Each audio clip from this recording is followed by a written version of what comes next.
Carta de Tiago, capítulo 1. Apresentação e saudação.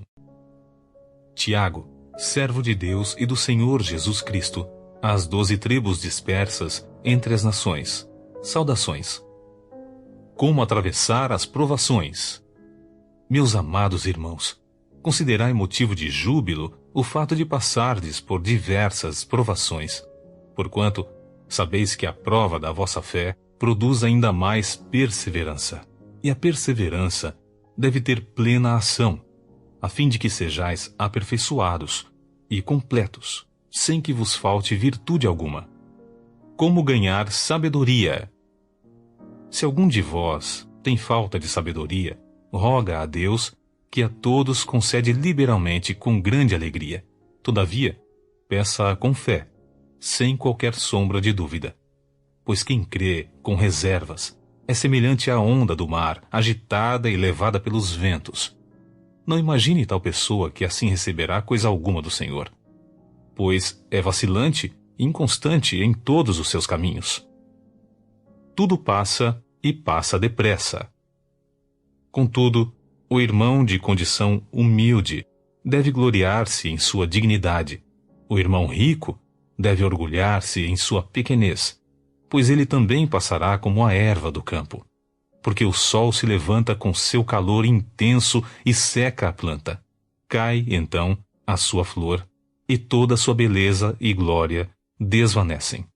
Da mesma forma, o rico definhará em meio a seus muitos compromissos.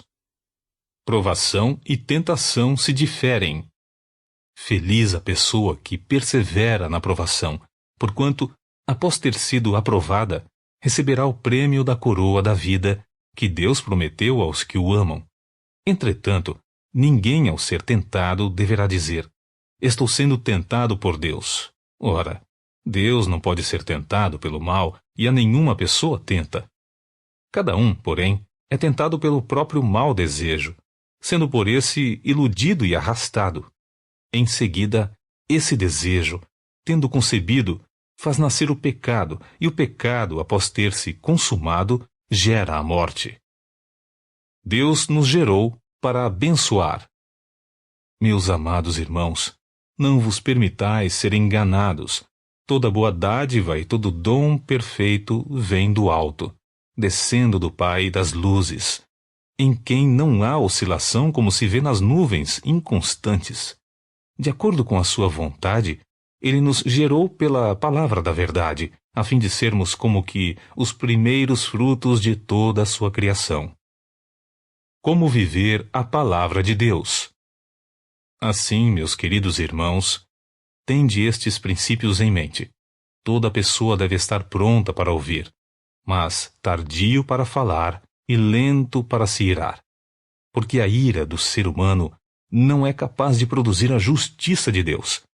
Portanto, livrando-vos de todo tipo de impureza moral e aparência de maldade, recebei humildemente a palavra em vós implantada, a qual é poderosa para salvar a vossa vida.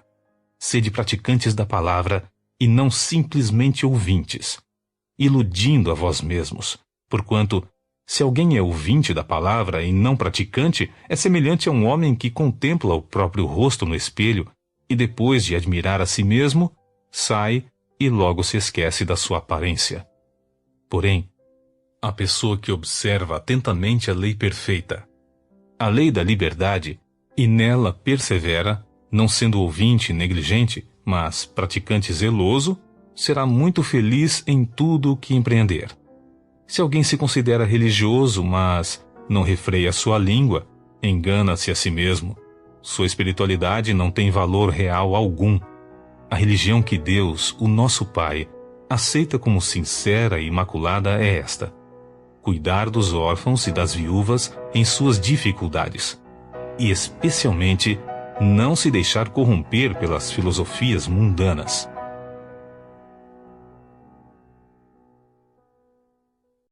Capítulo 2. Não fazer acepção de pessoas. Caros irmãos, como crentes em nosso glorioso Senhor Jesus Cristo, não façais acepção de pessoas, tratando-as com preconceito ou parcialidade. Se, por assim dizer, entrar na vossa sinagoga algum homem com anéis de ouro nos dedos, trajando roupas caras, e ao mesmo tempo entrar uma pessoa pobre, vestindo roupas velhas e sujas, e tratardes com atenção especial ao homem bem trajado, e o honrardes, dizendo: eis aqui um lugar digno da tua pessoa, assentai, pois. Mas disserdes ao pobre: tu podes ficar ali em pé, ou assenta-te no chão, próximo ao estrado, onde ponho os meus pés. Não fizestes discriminação preconceituosa e vos tornastes como juízes que usam critérios perversos? Ouvi, meus amados irmãos, não escolheu Deus os que para o mundo são pobres, para serem ricos em fé e herdeiros do reino que ele prometeu aos que o amam? Contudo, vós tendes menosprezado o pobre. E não são os ricos que vos oprimem? Não são eles que vos arrastam para os tribunais? Não são os ricos que blasfemam o bom nome que sobre vós foi invocado? Se vós, entretanto, observais a lei do reino, como está registrada na Escritura e que ordena: amarás o teu próximo como a ti mesmo, então estareis agindo corretamente. Se, todavia, tratais as pessoas com parcialidade, estareis incorrendo em pecado e sereis condenados pela lei como transgressores. Porquanto, quem obedece a toda a lei, mas tropeça em apenas uma das suas ordenanças, torna-se culpado de quebrá-la integralmente. Pois aquele que proclamou: não adulterarás, também ordenou: não matarás.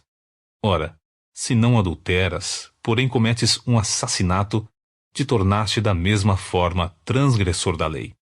Falai e procedei com todos, como quem haverá de ser julgado pela lei da liberdade, pois será exercido um juízo sem misericórdia sobre quem também não usou de compaixão. A graça triunfa sobre o juízo. As atitudes demonstram a fé. De que adianta, meus caros irmãos, alguém proclamar sua fé se não tem obras? Acaso essa fé pode salvá-lo? Se um irmão ou uma irmã estiverem necessitados de roupa e passando privação do alimento de cada dia, e qualquer dentre vós lhes disser: ide em paz, aquecei-vos e comei até satisfazer-vos, porém, sem lhe dar alguma ajuda concreta, de que adianta isso? Desse mesmo modo, em relação à fé, por si só, se não for acompanhada de obras, está morta. Entretanto, alguém poderá afirmar: tu tens fé, e eu tenho as obras. Mostra-me tua fé sem obras, e eu te demonstrarei minha fé mediante as obras que realizo. Crês tu na existência de um só Deus? Fazes bem. Até mesmo os demônios creem e tremem. Queres, pois, assegurar-te, ó homem insensato, de que a fé sem obras é de fato inútil? Ora, não foi Abraão, nosso pai na fé, justificado por obras, quando ofereceu seu próprio filho Isaque sobre o altar? Vês dessa forma que tanto a fé como as obras estavam agindo juntas, e a fé foi aperfeiçoada pelas obras. Cumpriu-se, assim, a Escritura que declara: Abraão creu em Deus, e isso lhe foi creditado como justiça, e ele foi chamado amigo de Deus. Observais que uma pessoa é justificada por meio das suas ações, e não simplesmente por dizer que crê. Exemplo semelhante é o de Raabe, a meretriz. Não foi ela aceita por Deus pelas obras, quando acolheu os mensageiros de Israel e os conduziu à liberdade por um outro caminho? Portanto, assim como o corpo sem espírito está morto, da mesma forma, a fé sem obras está morta.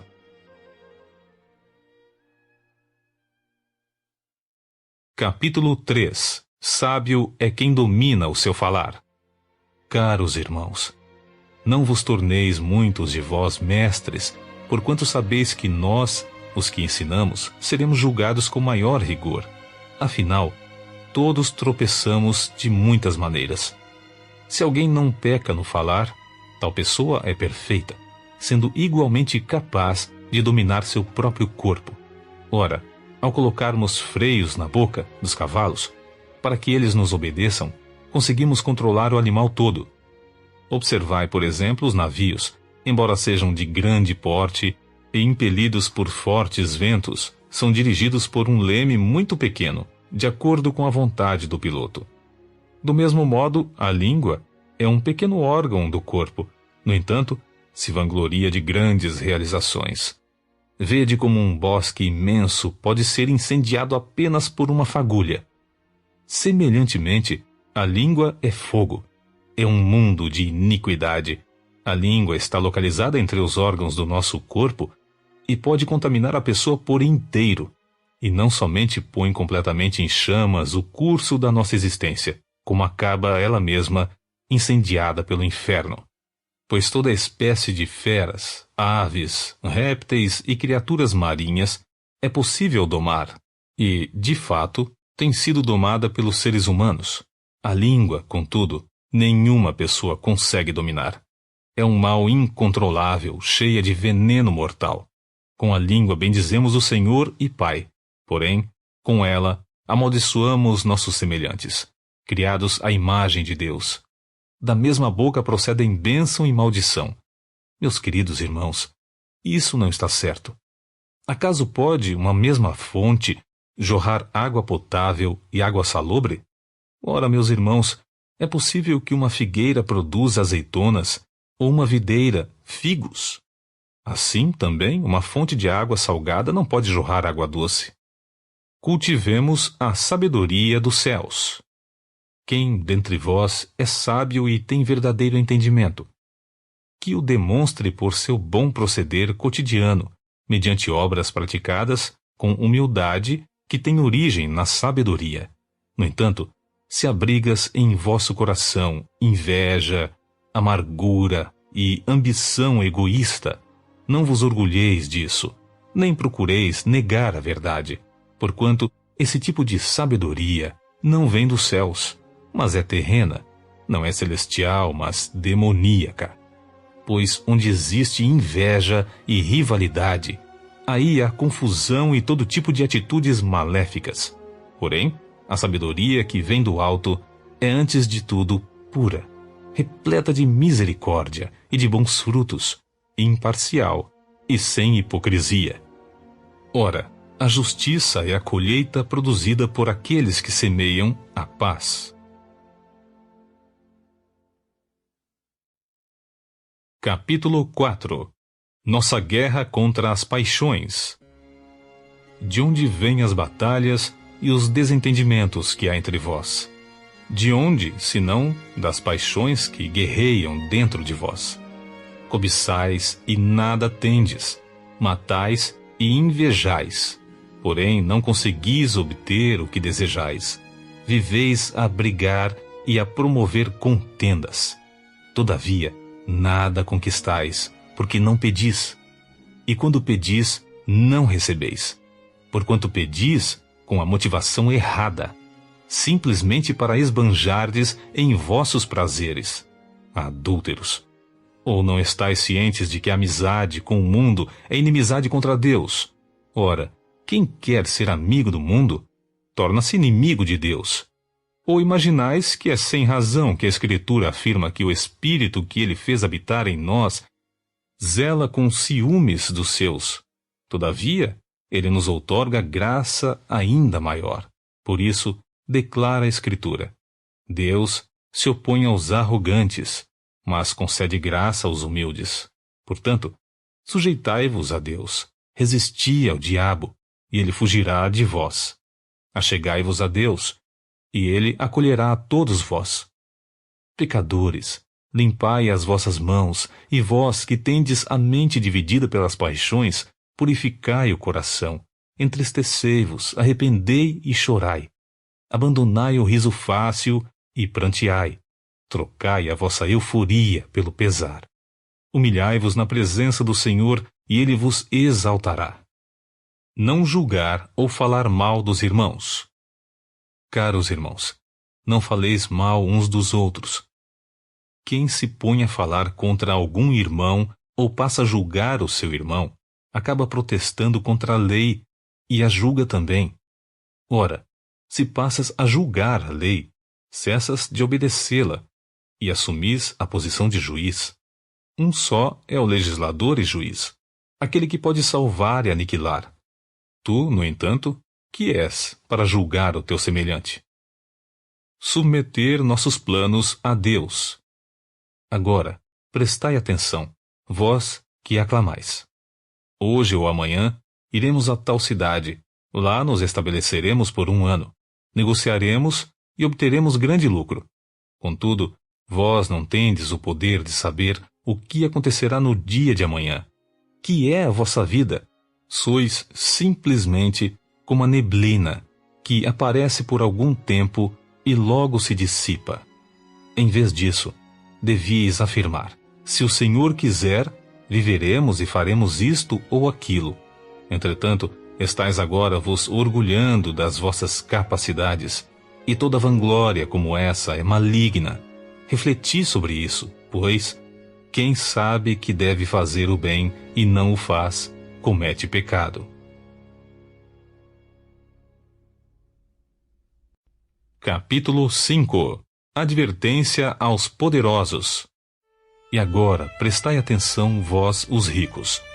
Chorai e arrependei-vos, porquanto desgraças haverão de cair sobre vós. Vossas riquezas apodreceram, e vossas roupas finas desvaneceram, roídas pela traça.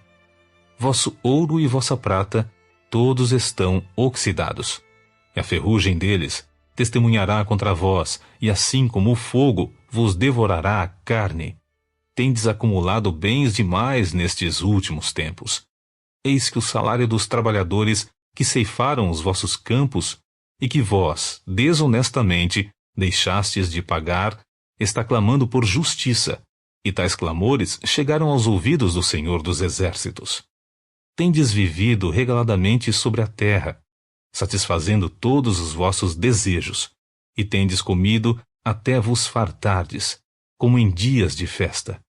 Condenais e matais o justo, sem que ele tenha vos oferecido qualquer resistência. Coragem no dia do sofrimento. Portanto, meus irmãos, sede pacientes até a vinda do Senhor. Observai como o lavrador aguarda o precioso fruto da terra, esperando com paciência, até que receba as primeiras chuvas de outono e as que encerram a primavera. Sede vós, igualmente, perseverantes. Fortalecei o vosso coração, porquanto a vinda do Senhor está próxima. Irmãos, não vos queixeis uns dos outros, para que não sejais também assim julgados. Eis que o juiz está às portas. Irmãos, tomai como exemplo de paciência e perseverança a atitude dos profetas, que pregaram em nome do Senhor diante do sofrimento. Eis que consideramos bem-aventurados todos quantos demonstraram fé ao atravessar muitas aflições. Tendes ouvido falar a respeito da paciência de Jó, e bem sabeis que solução final o Senhor lhe providenciou. Ora, o Senhor é pleno de compaixão e misericórdia. Orientações finais. Contudo, meus queridos irmãos, não jureis nem pelo céu nem pela terra, tampouco façais qualquer outro juramento. Seja suficiente a vossa palavra. Sendo sim, que seja sim. Quando não, não. Procedei assim para não cairdes em condenação. Está alguém entre vós sofrendo? Faça oração. Há alguém encorajado entre vós? Cante louvores. Algum de vós está doente? Chame os presbíteros da igreja, a fim de que estes orem sobre a pessoa enferma, ungindo-a com óleo em o nome do Senhor. E a oração, feita com fé, curará o doente, e o Senhor o levantará. E se houver cometido pecados, será perdoado. Portanto, confessai vossos pecados uns aos outros, e orai uns pelos outros, para serdes curados. A súplica de uma pessoa justa é muito poderosa e eficaz. Elias era uma pessoa frágil como nós. Ele orou fervorosamente, rogando para que não chovesse, e não choveu sobre a terra durante 3 anos e meio. Então, fez outra oração, e os céus derramaram suas chuvas, e a terra produziu seus frutos. Queridos irmãos, se algum de vós se desviar da verdade, e alguém o reconduzir a ela, Lembrai-vos disto: quem ajudar um pecador a se arrepender do seu mau caminho, salvará da morte essa alma e contribuirá para o perdão de uma grande multidão de pecados.